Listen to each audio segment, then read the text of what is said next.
I am an excellent multitasker. I feel like with my job, it's kind of part of the expectation. I'm a doctor working in the NICU. We take care of some of the smallest and most fragile infants in the hospital. We make very important decisions on a day-to-day basis. And we do this while coordinating multidisciplinary teams, updating families, documenting everything in the electronic medical record system. I also am the medical director of our Level 3 NICU. I co-chair the pediatric division at Nova Southeastern University, and my colleagues and I have built a medical education company that reaches thousands of healthcare providers worldwide.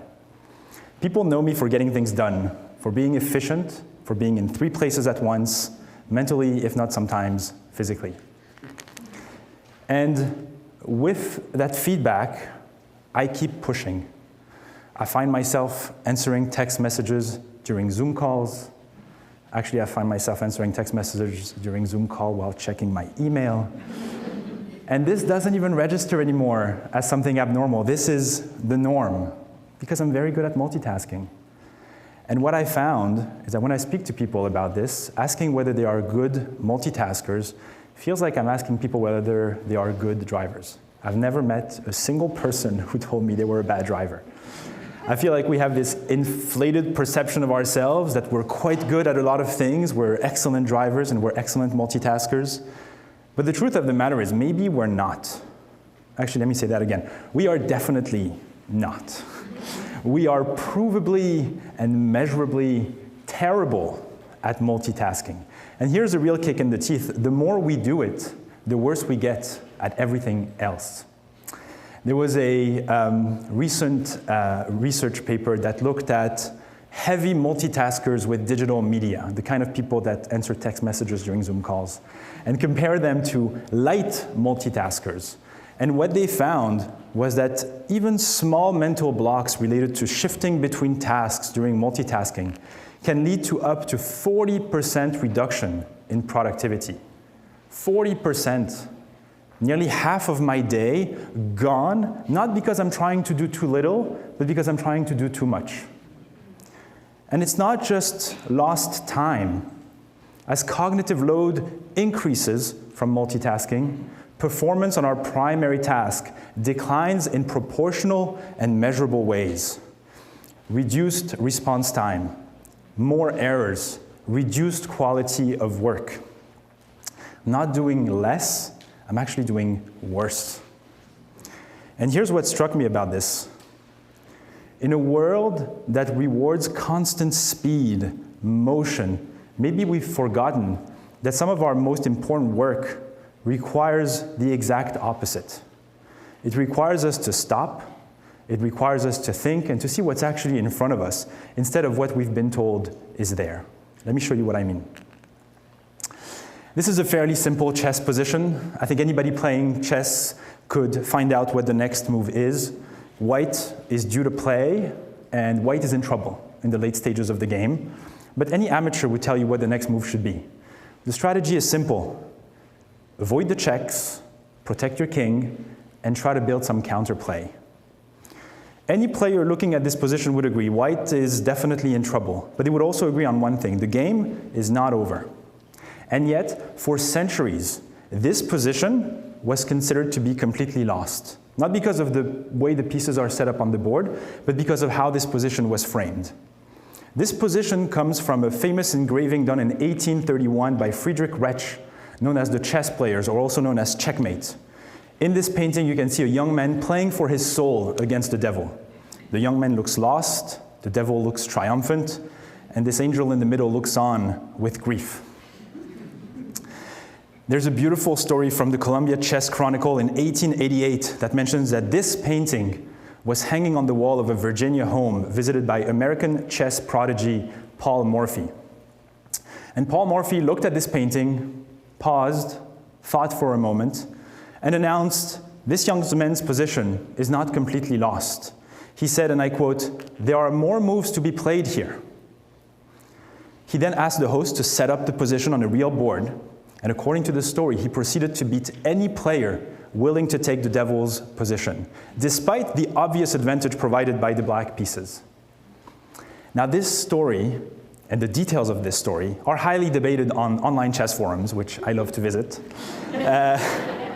But whether every detail is perfectly accurate doesn't really change what this story is telling us. That when we change the context, we change what people see. And when we change what people see, we change what people do. On the wall, with a title like Checkmate, most viewers accept the outcome. It's over. The young man has lost his soul. There's only one possibility here. He's not recovering. However, on the board, with the pieces on the board, with the title stripped away, Morphy pauses, thinks, and suddenly new possibilities appear. Context shapes perception, perception shapes action. Now for Paul Morphy to figure out that there were more moves to be played must have been very intellectually satisfying, maybe lucrative if they were betting on the outcome of these games, which happens in chess sometimes. But for us working in the neonatal ICU, asking whether there are more moves to be played isn't theoretical. It's on the table every single day. And the answer to this question determines whether a baby is going to make it home with its family or may not survive its hospitalization. In the neonatal ICU, we care for babies who are extremely premature, born on the edges of viability, often weighing less than a pound. The decisions we make have lifelong consequences, and not just for that baby, but directly and indirectly for that family as well. And just like in that painting, if we allow the context to set a reflexive approach to care and decision-making, we're left with mediocrity and stagnation. We accept the narrative we've been given instead of looking at what's actually in front of us. But when we pause, when we actually look at the board, everything changes. Here's what this looks like in practice. When a baby is facing an important medical decision in the ICU, we don't just jump straight to the intervention. We pause. And we ask ourselves, what is the outcome that we're really looking for here? And we don't answer that question alone. We answer that question in concert with the family. We sit down with the parents and we say, what are the outcomes you're looking for you and your child? Is it minimizing suffering? Is it maximizing time at home? Is it giving a chance for your child at a certain kind of life? What do we think about the very real possibility of long-term disabilities? And with that information, with this discussion, we look at the board and we say, what moves are available to us? And this is quite important because in neonatology, the board has changed in dramatic ways over the years.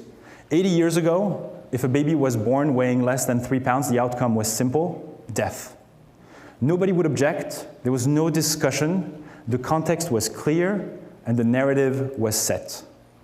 In 1971, which is not that long ago, leading medical textbooks in pediatrics and neonatology would say that the limits of viability were around 28 weeks of gestation, about 6.5 months of pregnancy.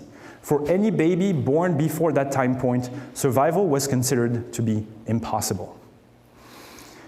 Over the years, and thanks to research done in the 80s and 90s, we've learned that babies born as early as 24 weeks of gestation can actually survive with surprisingly good outcomes.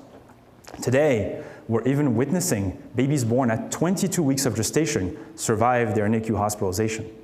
The position that we thought decades ago to be an automatic loss, checkmate, has now very real, even if fragile, possibilities. So when a baby is born today at the edges of viability, we don't just rush straight to maximum intervention on autopilot.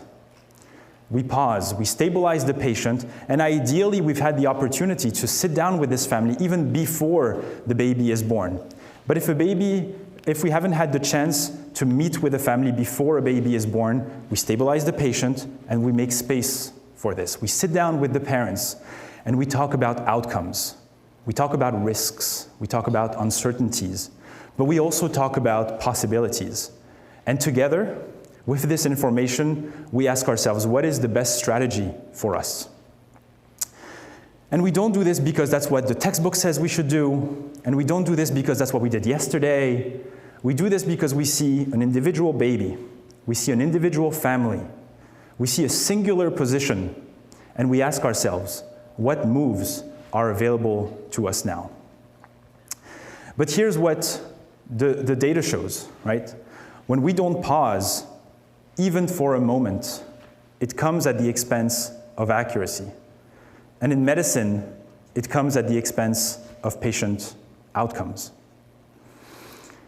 There was a very interesting study done in the Journal of the American Medical Association that looked at the relationship between inappropriate prescriptions and visit length. And what it found was that as visit length got shorter and shorter, the rates of inappropriate prescription went up. More inappropriate use of antibiotics, more risky combination of medication. But what it found is that by increasing the length of the visit by a single minute led to measurable improvement in a reduction of inappropriate prescription. Not a single hour, a single minute.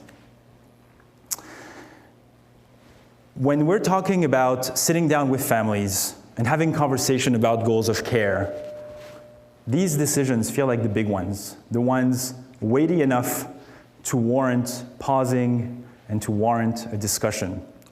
But here's what we tend to forget. Small decisions matter too. Which antibiotic to order? Which test to order?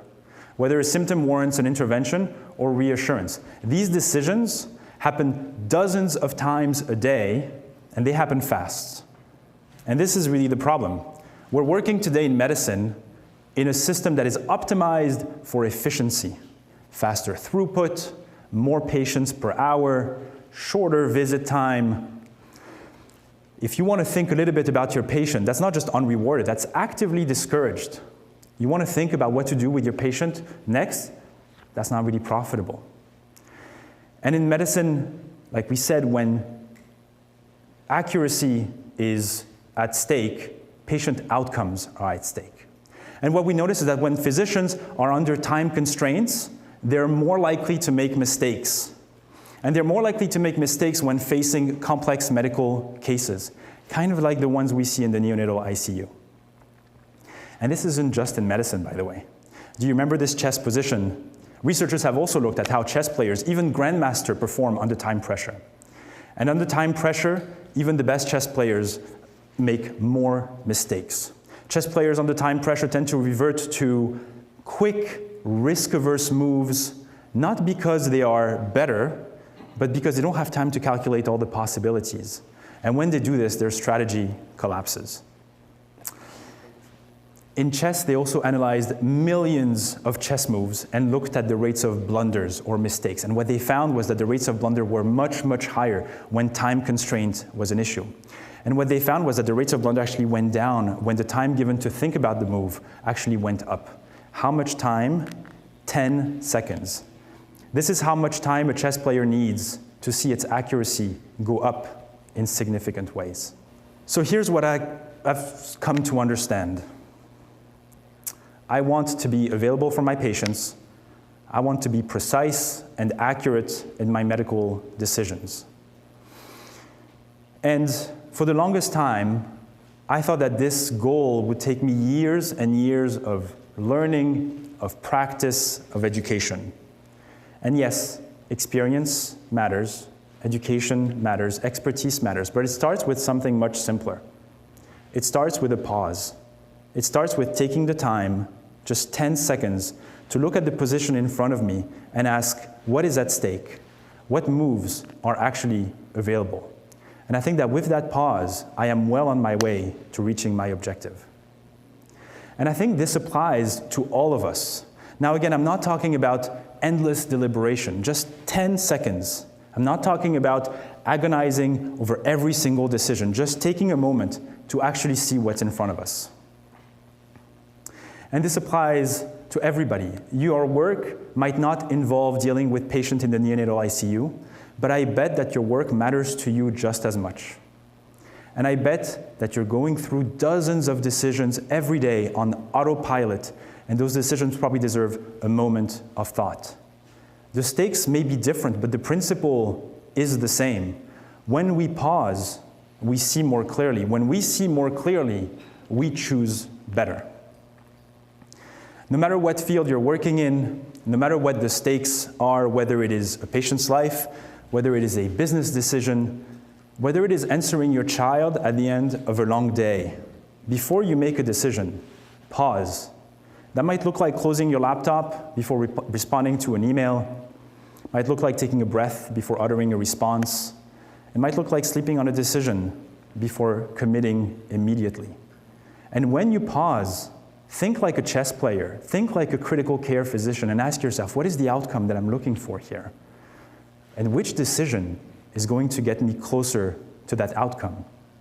Reflect, think, because it's when you think, when you actually give yourself the permission to pause, that suddenly all the possibilities appear in front of you. The position that was completely lost, checkmate, it might not be. There might be more moves to be played. And choosing the right move becomes a much easier task when all the possibilities are open in front of you, rather than when you're rushing through the day, rushing through your to-do list, just trying to check off the boxes. The world will always push you to do more, to go faster, to multitask more, to accept the narrative painted on the wall. But the quality of your work, the quality of your decision, and I think ultimately the quality of your life, depends on your willingness to stop, to pause, and to think. To step back from the painting and to look at the actual board and ask yourself, are there more moves to be played here? I think you'll find that there almost always are. Thank you.